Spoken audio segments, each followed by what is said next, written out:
Et je voudrais en profiter pour dire quelque chose à Jean-Luc Mélenchon, qui est d'une parfaite courtoisie et avec qui c'est très facile d'échanger dans ces conditions-là, mais que dans la vie quotidienne et dans le combat politique, il a très souvent des accents, des outrances, des attaques que lui-même, c'est sûrement ce qu'il va me répondre, mais il est très capable de le faire tout seul, que lui-même considère comme simplement des réponses au traitement qu'il subit lui, mais qui, il n'empêche, crée avec ses partenaires potentiels, mais aussi avec les Français qui n'ont pas de convictions particulières, qui ne sont pas ancrés avec celui-ci ou celui-là, mais qui écoutent et entendent. Et je pense que, je vous le dis comme je le pense, hein, je pense que c'est au détriment de votre propre cause, ce qui après tout, moi, ne m'empêche pas de dormir, puisque ce n'est pas la mienne, mais au détriment, je dirais,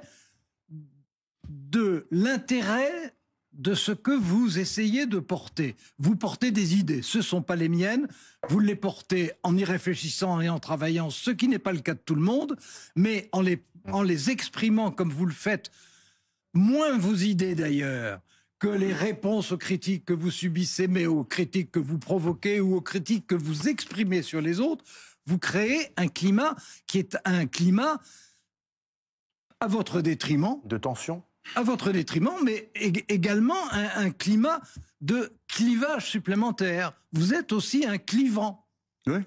Oui, mais vous l'assumez, ça. C'est une affaire de... Pardon ? Vous l'assumez d'être clivant, oui, finalement. Bien sûr. C'est une affaire de philosophie politique, de conception de l'échange. Bon, notre société est comme ça. Je ne vous dis pas que c'est toujours été super performant, mais si c'était si contre-performant, on aurait vu à ma place surgir les belles personnes.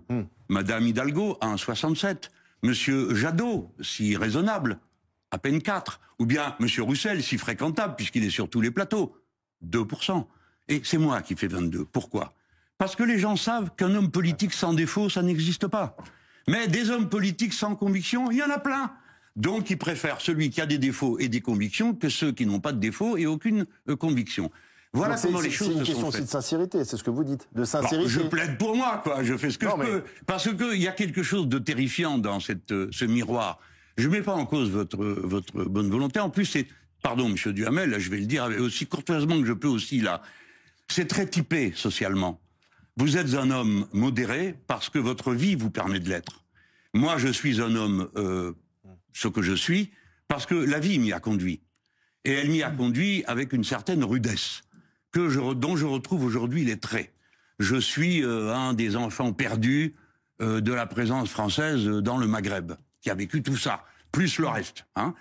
Et donc, ces choses sont encore présentes en moi. Mais c'est très typé socialement. La plupart des gens aiment qu'on comprenne ce que vous dites. Et moi, on comprend ce que je dis.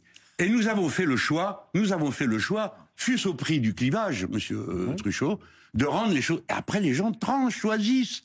Et il est apparu que mon style était plutôt récompensé, si vous voulez bien, parce que vous êtes le meilleur observateur pour ça. Mais monsieur Duhamel, vous connaissez quelqu'un d'autre en politique qui, ayant scissionné du Parti Socialiste, à une petite poignée, à l'idée, vous disiez qu'on était deux, réussi en moins de 10 ans à construire un mouvement de la puissance... En deux mots. Oui, mais là, il y a des timings. Ah bah oui, laissez-le parler, Truchot. Oui, d'accord, mais il y a Guillaume Darret qui vient de s'installer. Guillaume Darret, il a qu'à en prendre son parti. Oui, mais vous n'êtes pas tout seul. Allez-y. En deux mots. Je connais quelqu'un qui était Mitterrand, qui a fait plus que ça, puisqu'il est parti de rien pour arriver à prendre un parti et l'Élysée. Oui, qui faisait déjà 12% quand même, le parti en question. Moi, 3%. Il n'a pas rejeté le modèle. Non, mais je veux dire... il a poussé la performance plus loin. Mais je suis un de ses élèves. Donc ça veut dire, Alain, que Jean-Luc Mélenchon sera candidat en 2027 ? Oh bah oui, non mais ça... Il ne peut pas ne pas l'être.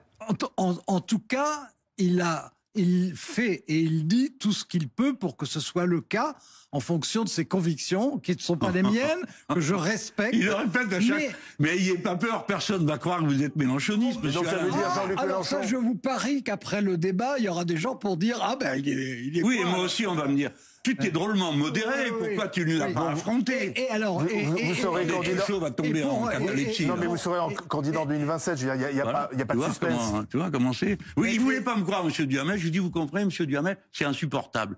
Mais attendez, mais je vous ai écouté pendant 3 quarts d'heure. Monsieur, le jour où j'aurai envie de... Vous parlez de programme, vous parlez de volonté. Vous savez quoi? Je fais partie d'une équipe.